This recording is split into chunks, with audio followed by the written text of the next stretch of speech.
Hello, I'm Michael Birnbaum, and my paper is Computer Resources for Implementing the Recipe Design for Weights and Scale Values in Multi-Attribute Judgment.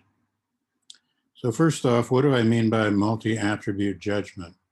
Well, some examples that have been studied over the years are such questions as, how much do you think you'd like a person based on their physical appearance, their attractiveness, their personality, and their intelligence? Another example might be to ask college students, how would you evaluate or rank or judge the attractiveness of apartments based on the price per month, the square feet, and the distance from campus? An example that I'm going to use today is a little bit more current, and that's, would you be willing to take the COVID vaccine when it's developed based on information from the trials about the risks of side effects, the price that you'll be charged, and the effectiveness? By price, I mean how much it costs you out of pocket. By risk, I mean what are the dangers of taking the vaccine? And by effectiveness, I mean, does the vaccine actually work to prevent acquiring the infection given you're exposed?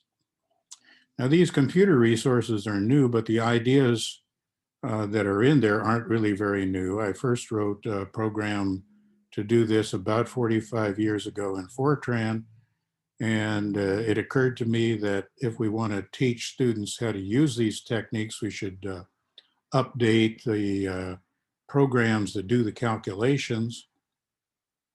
And also, there was an opportunity to do some things that we can do now that we couldn't do before. For example, now we can collect data on the internet. And so from these programs, you'll see a list over here on the left. And here's what the resources are. The first one is called Recipe Whiz HTM. And that's a web page that you can freely visit. It contains a JavaScript program that makes it work. And this is a web page that creates web pages that collect data in a recipe design. What's a recipe design? Well, that's a design for studying multi-attribute judgment in which you can test between additive and averaging models, and in which, if the averaging model is empirically descriptive, you can estimate the weights and the scale values. A factorial design by itself is not able to do that. A regression design, a representative design, they're not able to estimate weights. I know people use the word weights when they talk about multiple regression, but those entities are not really weights.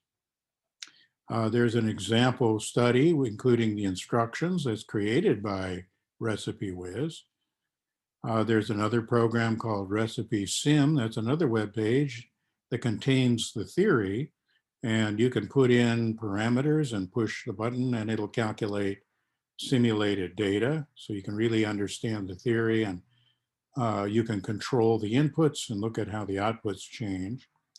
And there's a program called Recipe Fit. That's an Excel spreadsheet that allows you to analyze the data in a recipe design from the viewpoint of a averaging model.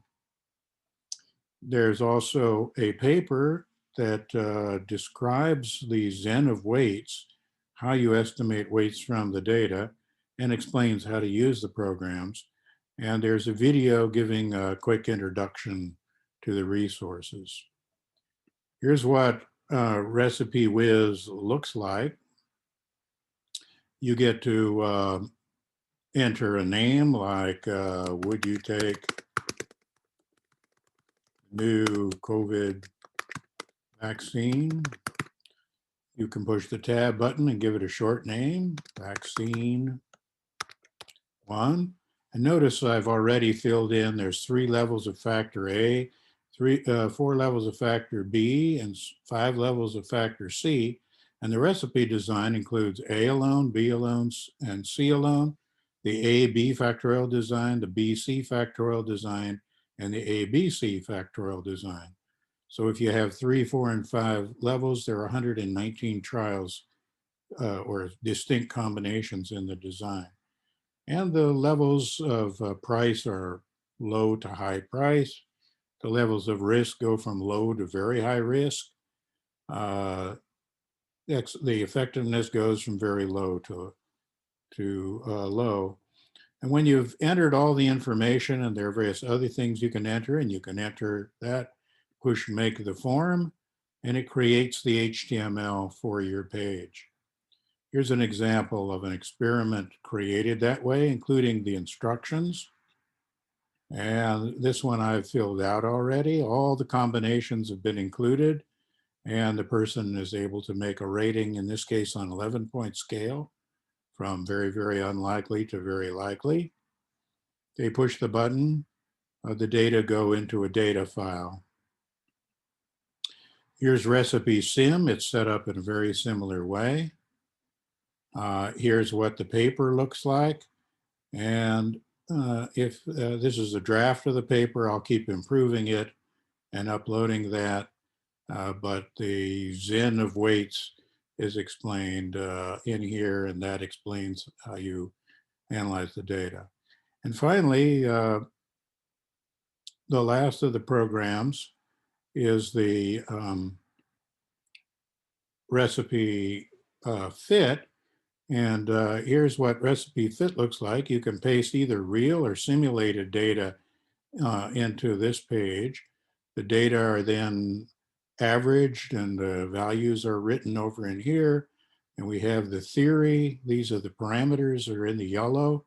We've got the theory and the data, and it allows you to fit the data quite nicely, estimate parameters, and it will draw graphs of the data that allow you to ask what has greater weight, A or B, what has greater weights, A or C, and what has greater weight, B or C. And of course, it'll graph it in the way looking for parallelism prediction of the averaging model.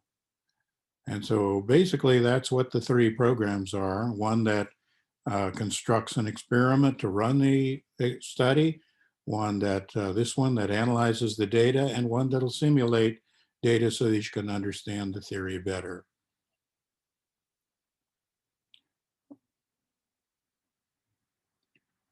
So thanks very much for your attention.